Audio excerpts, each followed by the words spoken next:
everybody, and welcome to my review for the film Paddington 2. For those of you who don't know, Paddington as a film franchise is kind of an up-and-coming film franchise directed by Paul King, who's a British filmmaker. And both Paddington and Paddington 2 have been very well received from critics and audiences alike. In fact, after I heard all the buzz about Paddington 1, I decided to see some parts of Paddington 1, and from what I saw, I really liked it. Again, I haven't seen all of Paddington 1, but from the few scenes that I saw, it seemed like a really good movie. But I didn't end up seeing all of Paddington 1 before I went to see Paddington 2. I just saw parts of Paddington 1 before seeing the entirety of Paddington 2. And I'm happy to report that Paddington 2 is a good movie, and it's quite a good movie because it treats its audience with respect.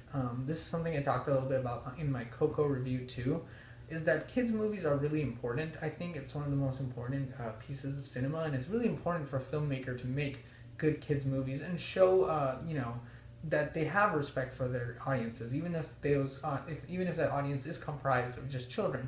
Because I feel like the first basically exposure that children get to cinema is through kids' movies, and there's no real excuse for making kids' movies bad. I think that a lot of children's films are really, really good, and there have been tons of children's films that have been really good, but recently I've noticed a lot of children's films just aren't at that level, and I think it's because filmmakers don't have that level of respect for what they're doing or for their audience, and oftentimes, those movies will just be a, loose combination of just potty and fart jokes.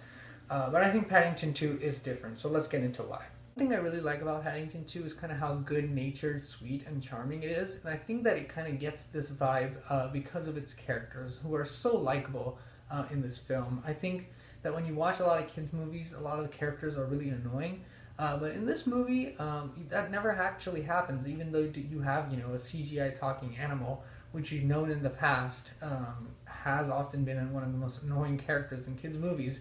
But Paddington 2 makes his characters really differently because the filmmakers treat them with a lot of respect. And they're, not diluted down to just characters that make one-liners or, make fart jokes or potty jokes. The characters are treated with a lot of respect, and I think that is why they're so likable. They're very well rounded out. They're very fully realized. Even if, that character isn't really there, like a CGI talking bear, Paddington, the central character, the main character in this film, is very well realized, not just in terms of a children's film, but in the general context of film too. I think that what the filmmakers have done with the characters in this movie is really unique, and they've really helped, and they've really done a good job and put in a lot of effort to flesh these characters out, which is why, you don't have to be a child to enjoy this film. I think that this is a really good family film because the characters are very likable, very fully realized, and at the end of the day, these characters are really charming, guys. They're like very immensely likable. They'll immediately click with any audience member of any age, especially Paddington. He's a really likable and charming character, and just for that character alone, and what they were able to do with this character, I would suggest going to see Paddington 2. As for performances in this film, I wouldn't say there's something completely exemplary in this film that wow, mind-blown performance. But there are some, great actors in this movie. You got Sally Hawkins and Hugh Grant, and I think Hugh Grant especially does a really good job of making his, what could have been a very shallow villainous role into something a little bit more humorous and something more enjoyable. So I will say that, again, there's nothing amazing in terms of performances, but it's a good cast doing good work in a good family film. Another thing that I really liked about this film is its themes and messages. There's a lot of messages about, family, love, and acceptance. And I think that this movie was able to do something really great with those themes that a lot of films, even outside the children and family genre, aren't able to do. And that is basically make these themes a very subtle part of the film. A lot of themes and messages tend to come off as really on the nose in a lot of recent movies, even outside of the children and family genre. And in fact, in my opinion, it's even tougher for a, family movie to, put messages in a subtle way that's also very clear to both children and adults. And this movie pulls off that balancing act perfectly. I mean, the messages are all there, and they never feel cheesy. They never feel, like there's no character that tells you that message out loud. It feels very nuanced and it feels very subtle, and it's really well integrated into the script of the film. This is also a very creative movie in my opinion. I think that Paul King has used a lot of creative sequences in this film. There's one particular sequence that's kind of set inside of a pop-up book that I thought was really well done, very well executed. But yeah, there's creativity throughout this film. And I think that Paul King is very eclectic in his stylistic choices, and for the most part that really helps the film and gives it an interesting verve that you don't really get to see in other children and family films. But sometimes the movie does tend to be a little bit style over substance, because the plot honestly is a little bit thin, and the movie tries to make up for it sometimes by using a lot of style, and sometimes that style leads to the movie actually oftentimes kind of wandering off the plot.